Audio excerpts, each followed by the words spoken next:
You're listening to the It's Not Your Diary podcast, and I'm your host, Ty. Here, we combine faith, tough topics, and journaling to maintain our wellness through life's everyday struggles and to reach generational healing. So get ready for some deep, eye-opening conversations and get ready to take notes. Remember, it's not your diary because what we journal about affects the generations to come. What are you leaving for the generations that come after you? Don't know? Well, let me help you. Just grab a pen, your diary, or a journal, and let's get into the show. What's in your diary? What's in your diary? What's in your diary? What's in yours? Welcome back to another episode of the It's Not Your Diary podcast. I'm your host, Ty, and I'm here with my co-host. Hey, y'all. It's Carla. So before we get into our topic for today, I did want to go ahead and give a shout out to all of our new listeners. So this is episode 6 of the podcast, and it's just been going so great. We've just been getting a lot of positive feedback. So shout out to all the new listeners, our listeners in the in Illinois, of course, because that's where we are, New Jersey, Texas, the UK. Y'all are like faithful listeners. The Netherlands, y'all are faithful listeners as well. So I said Texas, California, New York, and France. Y'all are new. So thanks for tuning in with us. And yes, thank you. And I wanted to let y'all know that, okay, I'm doing a giveaway. So we're doing 3 different giveaways. But some people already started, but I had to let y'all know. Okay, so this is how you enter to win. You have to screen record yourself listening to your favorite podcast episode or just any episode, but you actually have to like screenshot it or record it. So that's one. Then you have to share that favorite episode on your Instagram or Facebook and tag us. Okay, that's the next one. 3 is to tag us in the post. That's the last one. But then in the comments I wrote, you have to send me the screenshots, please, because I won't see it. So I have to be able to see like who did it so y'all can enter to win. Once you do that, I'm going to tell you what the options are of what you could possibly win. Ooh. Yeah, so it's 3 different giveaways, and I'm doing it next month. So I'll just kind of remind y'all over the next 2 episodes so y'all can enter to win. It's just a thank you to all our new listeners. So I appreciate y'all so much. But we're going to go ahead and jump right in, get into the topic for this week. Our topic is obscurity.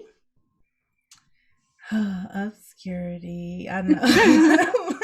Like, y'all watching the video, y'all can see our facial expressions. So I got 3 definitions. I looked this up and I got 3 definitions. So I'm going to read all of them. Obscurity is the state of being unknown. Obscurity is the quality of being difficult to understand. And obscurity is a thing that is unclear or difficult to understand. So that is our definition, and we just gonna go ahead and break it down. Make sure y'all got y'all journals or diaries ready to take some notes. Carla, did you have any stories for us? Okay, so when we were talking about this episode, a bunch of Bible characters came up, but one that really kind of stood out to me was Joseph. So if you go to Genesis 37, you can read his story there. I'm going to give you guys like a quick overview of what happened. So basically, Joseph is, the youngest brother out of a bunch of brothers that he has, and he's favored. So one day he has a dream, that he's basically in a higher position than his brothers. They get mad. They're jealous of him. So they plan to sell him into slavery.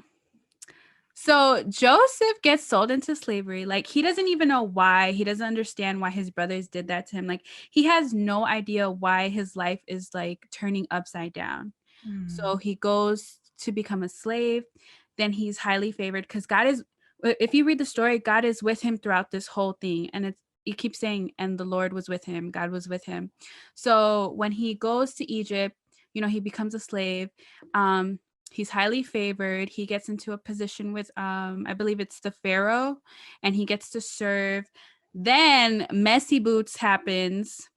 The Pharaoh's wife accuses him of trying to sleep with him. They throw him into jail. Joseph is like, dang, what I do? Like, why is my life like this? Blah, blah, blah. But through it all, he remains faithful with God. And I believe it was really his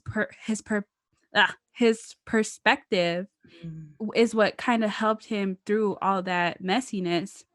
He ends up, what's that called? Interpreting dreams for two people that are in prison. This Mm. gets back to Pharaoh. Joseph can interpret dreams. So Joseph goes, he interprets the dream.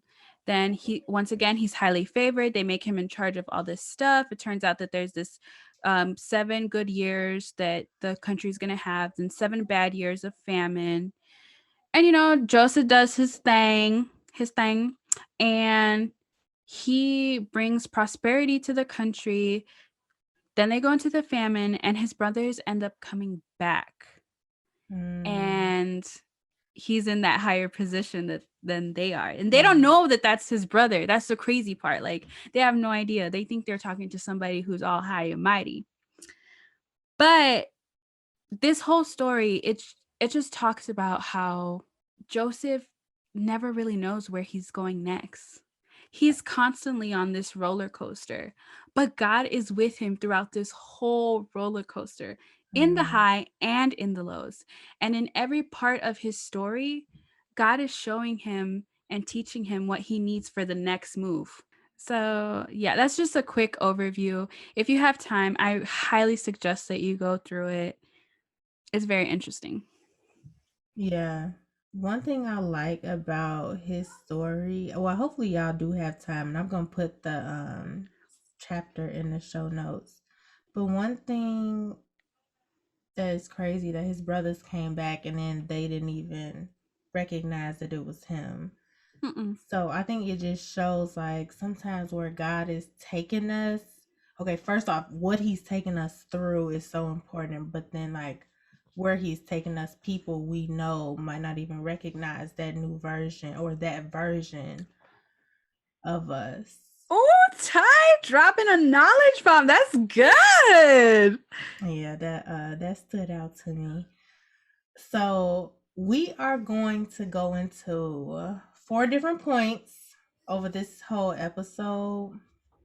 We're going to touch on how to wait, our focus while we're waiting, and um, being getting comfortable with being uncomfortable, and then being in the hidden place, God hiding us.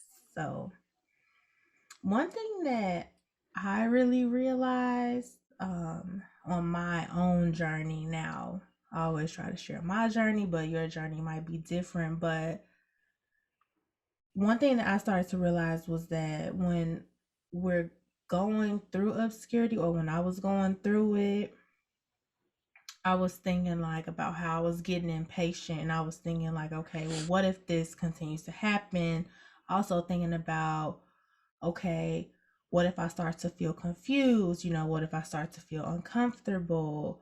What if I start to focus on the wrong things? So these were some of the things that like I was mainly focused on, and thinking about like the consequences of where I was going in obscurity. So the consequences of being impatient. It's like, okay, now I'm going to try to go control everything, because I'm not Mm-hmm. waiting.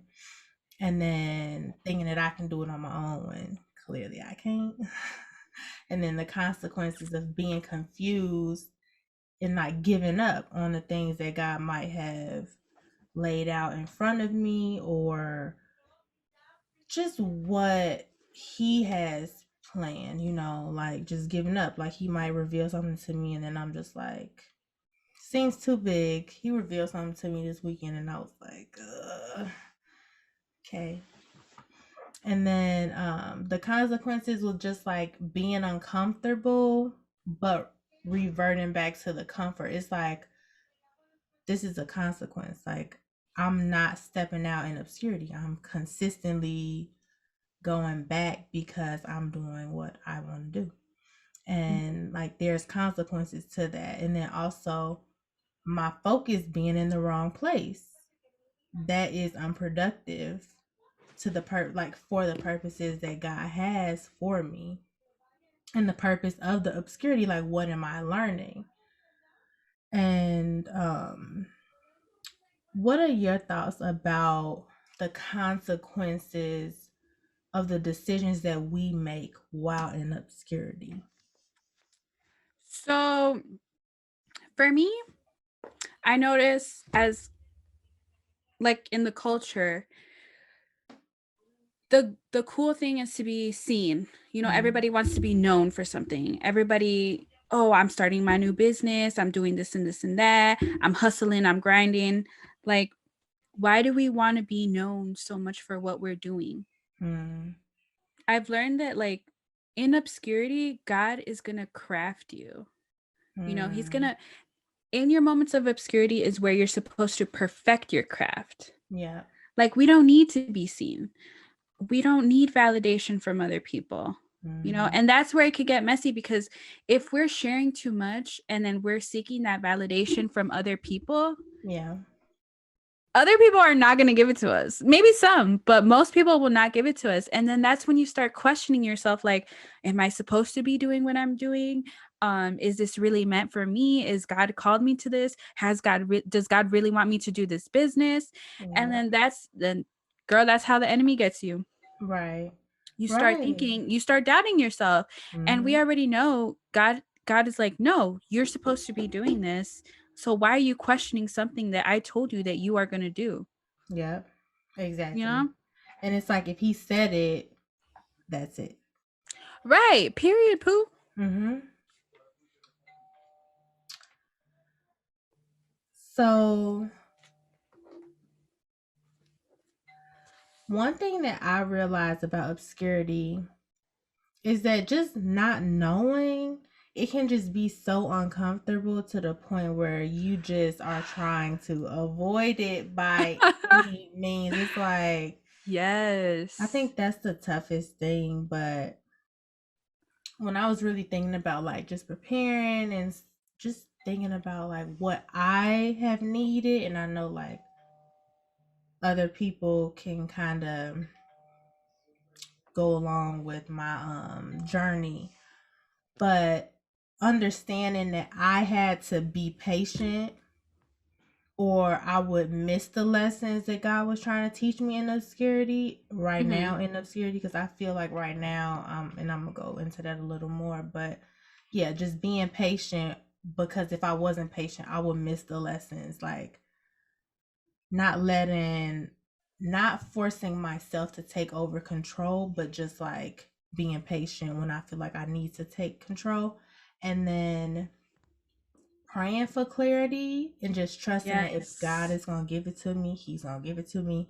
Like, don't even think about it.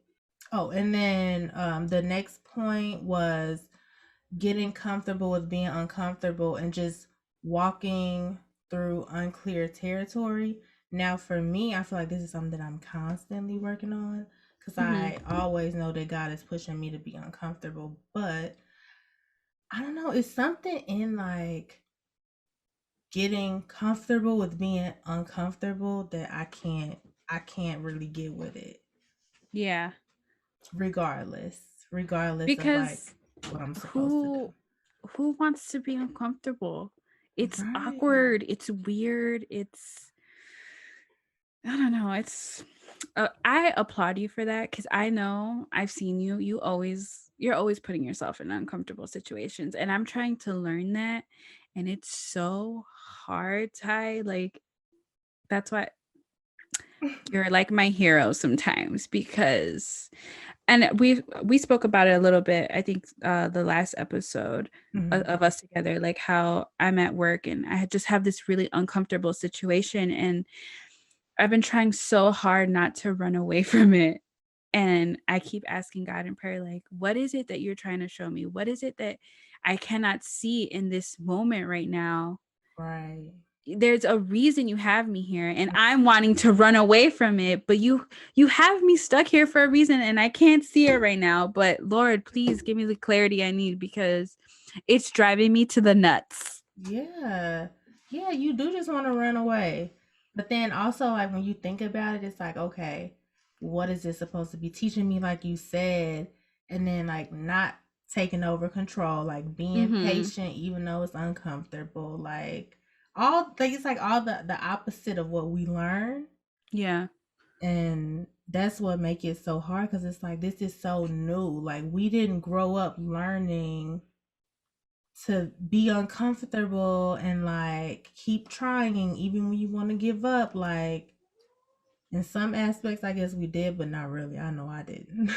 Right. And it's so funny you bring that up, because growing up, I felt like what I was taught is like, oh, God's gonna fix all your problems. God's gonna take away all the stuff that you don't want in your life. You just gotta pray about it. But we forget sometimes God puts us into the problem because we have been called to be solutions, and Mm-hmm. He's called us to do more. And that's where I'm like, oh, Lord, why? Right. Like, why? And then and I'm gonna recap these too, but we also have to end up shifting our focus and like our heart posture. Like, what are we focused on? Where is our heart? Like, if something is happening, are you trying to figure out what's going on? Are you allowing God to be God? Are you giving up? Like, where is your heart? And this pretty much allows us to continue to produce even though it makes no sense. Like, there's a purpose for it. So maintaining our focus on what God needs us to focus on, and in doing all of these things. So if I go back over the points, well, I'll go back over them towards the end, but in doing all these things, obscurity goes from being a problem to being a process. And then Oh, fire. obscurity Fire, yeah, fire, fire. then it goes from being a mystery to a solution. And then from being so complicated to being clear and simple. And from being difficult to being delicate.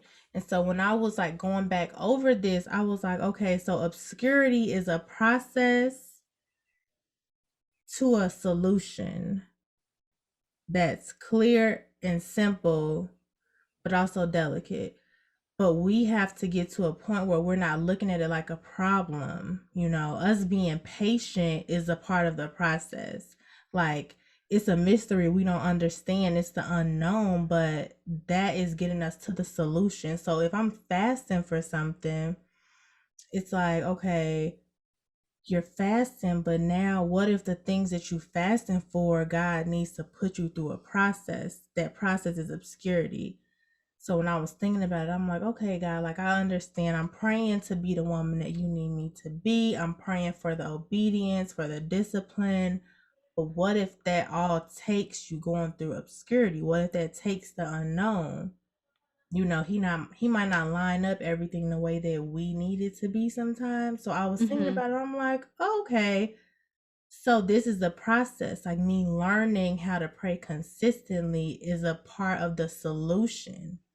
Like, even in my marriage, I talked about last week, like, this is all a process, a part of the solution of things that I've been praying for. But if I let obscurity, if I let this unknown, if I let this hidden place get to me, then what I'm praying for, like, I'm fighting myself. Like, in this Yeah, for instance, sure. I'm my own worst enemy, because this obscurity is going to get me to a solution. Like, it doesn't make sense for a reason.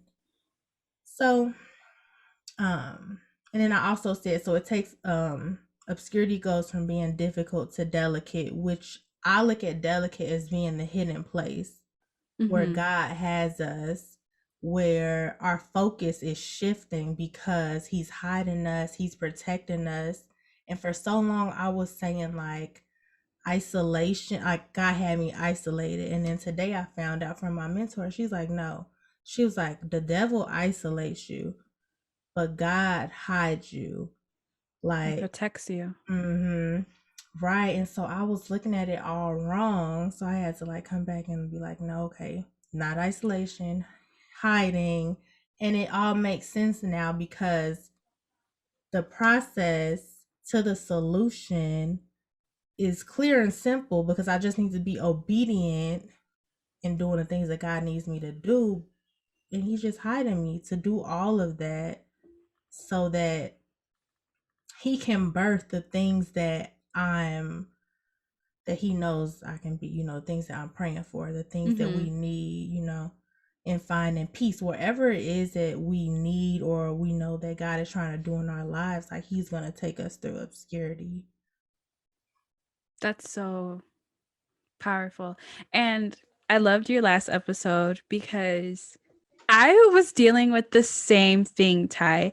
And it was nice to know, like, I could relate to somebody else because for the longest time, I want to say, like, when I first started our what is it called? The book club. Mm-hmm. I've just been battling my feelings. I've been battling my feelings and it's so hard. Like, one of the examples was I was supposed to move out with my cousin and I felt God gave me the yes. Mm-hmm. And I was like, yes, like this is going to happen. It's meant to happen. I'm going to move in with my cousin. She's a God-fearing woman. This is going to work, and I was so excited. And then things didn't fall through like how they were supposed to. And my feelings were hurt and I was taking it very personal.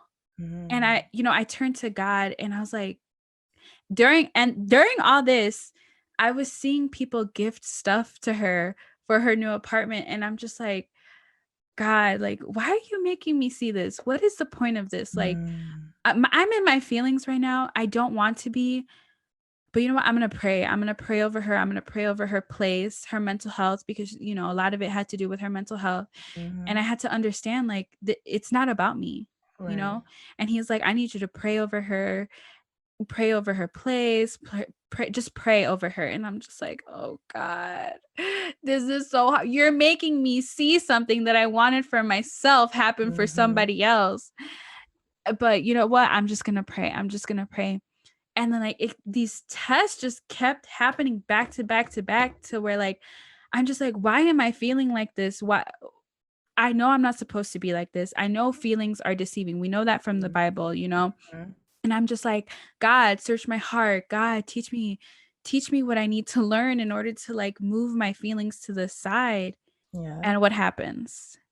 I'm now applying for a position at work to be a manager. And to be a manager, I had asked my boss's significant other. I was like, "Hey, do you have any advice?" He was a regional manager for Marshalls. And the first thing he tells me is like, "You never want to go into a situation and view it from the perspective of your feelings." And I said, "Oh my gosh, God, this whole time you have been training me to step aside from my feelings and come to you first through prayer." Like, and it just all clicked. I had that same moment, like, whoa, God, like, you are so sovereign. You knew through all this I was going to be battling my feelings, trying to figure out why this and this and that. But you have been helping me learn how to go to you in prayer, seek you first, and you're going to handle the rest. Right. And it didn't make sense. It made no sense. I'm just like, God, I'm over here getting hurt. My feelings is hurt. Like, why am I going through all this? But your heart posture. But my heart posture has been changing. I ask the Holy Spirit all the time, like, give me the spiritual vision I need to see this, to see where I'm at in the way you see it. What lessons do I need to learn? Like what do you need me to grasp from this season that I'm not getting right now, so that I can be in alignment with God's plan and God's will? Yep. Absolutely. And that's good, asking to be in alignment with his plan, because his plan, sometimes it just is not gonna make sense. It's not, and that's the thing, and sometimes we're gonna try and fight it, but it's better to submit to his Mm-hmm. plan than try and fight against it. Right. So I do want to recap the 4 points because I kind of had just like kept going over them. So one, if you're ready, go ahead and write it down. Practice patience. So while in obscurity, we practice in patience. Pray Mm-hmm. for clarity. Get comfortable with being uncomfortable. And then 4 is shift your focus and heart posture. And honestly, just asking God to help you in all these areas will be best because, like, it's not going to happen just like on your own. You know, He got to be the one to step in and help us always. Right. And he's going to prepare you for your next. I feel like we're all obsessed with what's next. Let's live in the now. Mm-hmm. Let's submit ourselves to the now, you know? We don't Yeah. have to be in such a rush. God is not a God that's in a rush. He's always going to take his time. Like you said, God is always going to have us in a process. Mm-hmm. So there's no need to be rushing to the next. He's molding you now for the next. Yep. Before I switch gears, did you have anything else you want to share? I did want to share just a small quote, Okay. and it comes from the book To Hell with the Hustle. We actually read it together, Mm-hmm. and he has a whole chapter dedicated to obscurity. And this is what I want to tell you guys. It says, the goal of life is not to be dramatic, noticed, striking, eye catching, breathtaking, glorious, remarkable, or fantastic. God already notices you. His eye is caught by you. You take his breath away. So never forget that. I love that. And then one other question before we switch gears. Um, in shifting our focus when it comes to obscurity, what do you feel like are things that you would recommend people to shift their focus to? Or what should the focus be on going through obscurity? Going through obscurity, personally for me, when Mm-hmm. being that I'm in it, I'd be like, God, like, I ask him all the time, like, what is it that you need me to focus on? Is it my Mm-hmm. heart posture? Is there some heart surgery that needs to be done? I asked him directly. I need to know what he needs me to work on because Mm-hmm. obviously he's putting me in obscurity for a reason. There's something he's Right. trying to better. So every morning I'm asking God, like, I want to be in your will. What is it that I need to do in order to be in your will? Mm-hmm. You know? And I always say it, but you need to dive into your word, like dive into the word of God because it's going to read you. Yep. It's going to reach and you're going to be like, wow, this is exactly what I needed. Right. Get you all the way together. Mhm. So honestly, for me, I feel like the same. Just focusing more on who God is and surrounding myself with like being in His presence more, reading His Word more, and just really like cutting out the outside noise and just understanding like, okay, He has me in the season of obscurity, like to protect me. Yeah. Like there's something in me that He's protecting. Like this is not to hurt me, like shifting my perspective on like what's actually happening. Cause sometimes when I was like a little younger in my faith, I would be like, thinking it was like a punishment, but not looking at it like that. Like, Yeah. no, this is a um like a not a punishment but just like a pushing, like you're pushing me in a different way. So yeah, Yes. shifting my perspective just like on what the season of obscurity or just being in obscurity was. But I do want to shift gears. So we I didn't want the episode to be too long, so um shifting gears, we are gonna go ahead and do our melody of the week segment. I love that. I love that. I love that idea. I know when I have my own podcast, I'm doing that because, I feel like there's not a lot of like good Christian stations. So you don't know what fire is out there. So I love that you're doing this. Right. So this is a girl that I had just downloaded this, and like one time she came on, she was giving me like Nicki Minaj, Cardi B vibes. Wait, If I is gotta it compare her to anybody. can I guess? Mm-hmm. Is it Wande? Yes. Ah! Yes. She's good. I love her. Mm-hmm. Yeah, I like her a Beautiful lot. beautiful young lady. She's so good. So the song for this week is More to Me by Wande. And then I just want to read the beginning because I really felt like this kind of resonated with what we're talking about. So it starts off, it says, "Hey, I can see it. I'm beautiful. Hey, now I can see and it's beautiful." So I'm just read the first little part. It says, "Feel you all over me. I feel you all under me. Oh Lord, you're molding me. Show me there's more to me. I don't understand. What do you see in me? Oh Lord, you're molding me. Show me there's more to me." And I really just thought this was perfect because it's like she don't understand. She getting molded. She's in her season of obscurity, and I'm just like, yes, this is the song for the week. I Um, love it. yes, yes. I so go download her music if you don't listen to her. She's great. And then our next segment, another new segment, is our advice segment. So this one I actually posted first on Instagram. I was like, "Hey, should we add an advice segment?" People voted yes. So I said, "Okay, shoot me some questions." So I got two questions here. The first question, Carla, I'm going to let you go first. So the question is, how do I avoid failure and embarrassment in life?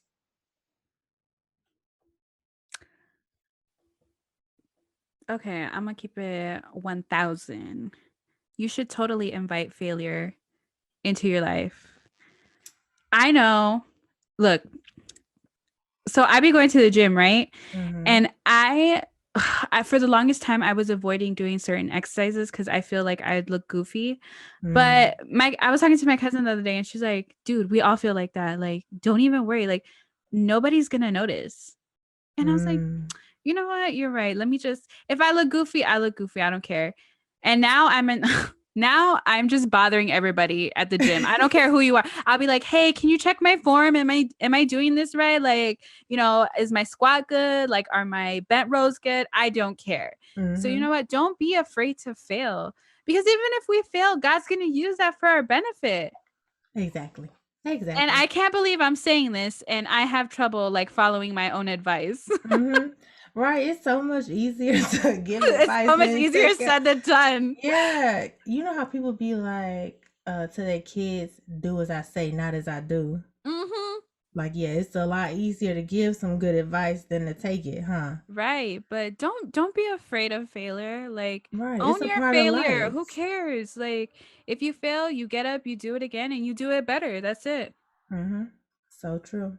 We actually did an episode, season 2, episode 10. We talked about failing forward and pretty much using your failure to allow you to learn and grow. Failing forward. Ooh, Yeah. that's a life motto, girl. Ooh, I love it. Yeah. And oh, the other part was an embarrassment, like you God. Embarrassment. Just laugh it off. Yeah, Nobody this likes like nobody likes somebody who can't laugh. And I feel like just pray. Like if you care a lot about what other people think, like that's something that God needs to work Oh, on in you. You know, because yeah. yeah, That's that. people pleasing. Mm-hmm. Yeah. You like honestly, even talking on this I'll like listen to the podcast and I'm just like, Mm-hmm. wow, Carla, you cannot speak. Like you be tripping up on your words and stuff like that. But whatever. I'm just like, who cares? I'm That's who trying to I get a point am. across. God is the one who's like letting these words come out. So whatever. I don't care. I don't let the enemy like there you go. You see? I can't even Mhm. talk. But you know what? Whatever. Yeah. And it might be like a little bit of fear too, you know, fear just like kind of holding you back. So I would say just meditate on Psalms 56:3. That's my last. Question 2 was, where should I start in becoming a different and better version of myself? Don't start with a big old change. Start with the small things. Hmm. I don't know exactly what you're pertaining to become a better version of yourself, but I know for me, it's the baby steps that I've been taking Yeah. in order to become a better version of myself. So, for example, like with my diet, I'm not gonna just stop eating carbs altogether. Hell no, no way. I'm Hmm. gonna make a healthier choice. So, make healthier choices for yourself. If you're somebody who needs to be more productive, start by waking up early. You know, how are you setting up your days? Just stuff like that. Just start with the start with the small things that can become a pattern that then can become like a rhythm Yeah. and then you take off from there. I feel Yeah. like I agree. I like how you said start with the small things. I wanted to say my only answer was this here packet that ooh, I just hit the thing. So the journaling guide is actually, I'm gonna go ahead and read it because I don't think, oh goodness, failing forward right now. Okay. Begin learning and understanding who you are over the next 52 weeks, pretty much a year. Give yourself grace to be who you are while you start to recognize the areas you need to grow in. Open up and be vulnerable with yourself because you owe yourself. Mhm. So, this focuses on the 8 areas of wellness and getting to know yourself better. All you gotta do is subscribe. Subscribe. Subscribe. Yep, it's notyourdiary.com and it's free. So go ahead and get that and then start journaling about you. And then it'll all come, those baby steps like Carla said. Man, that's good. That was for me because my goal for February is to journal more. I feel like I do a lot of like Bible study note taking, Mm. but for some reason I don't want to talk about myself. Like to me like and be Mm-hmm. like really honest and raw. I've been avoiding it. I don't know why, but I've also been avoiding getting a therapist, so I guess there's that. Yeah, I just called a therapist so I could start back going because I've been doing a lot of video journaling, and once I start video journaling, life getting real. Oh, that is such a good idea, Ty. Video journaling. Yeah, video journaling for me is like that's like step 3. You got like just regular, just writing it out. No, I'm processing here. Mhm. Then I'm writing it out if I'm real stressed out. Then if I'm video journaling, I got a lot of like that I gotta say. So, I think I personally should start with that because hmm I'm not I've always hated writing. yeah. The video, I think it's the same pretty much. I mean, you could still ask yourself questions and then just answer them, or you could just talk and just say Oh my whatever. god, I have to try that cuz that sounds like such a good idea. I just do it normally when I'm driving and I just talk. I can't wait to try this. Okay. And then so before we close it out, do you have anything else you want to share? Because our next segment is our journal prompt.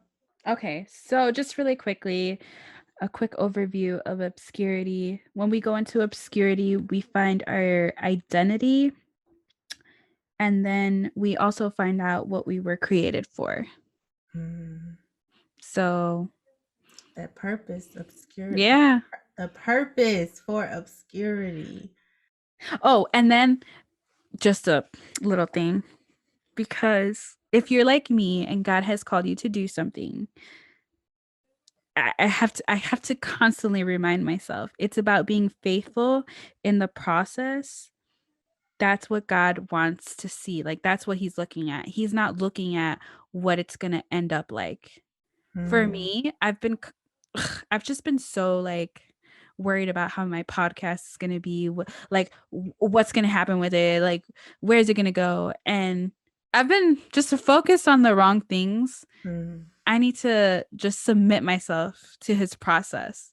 So if God has called you to something, just submit yourself into that process and be faithful through it, because that's what he's really checking for. He doesn't care how it could be. The If God calls you to make a song and you make like some Half a weird, song. crazy half a song, you drop a one verse song, who cares? He's looking at how you went about making that song. Mm-hmm.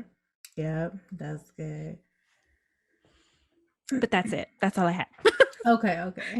So, our journal prompt for this episode, I want you to write down, how do you respond to life when you feel impatient, confused, uncomfortable, or unfocused? And just start there. Start with those and see how you can start to apply like the points that you learned for this episode. So that actually wraps up this episode. I do want to ask that you share this episode with at least one person that you know. And we will talk to y'all next week. Bye. Bye.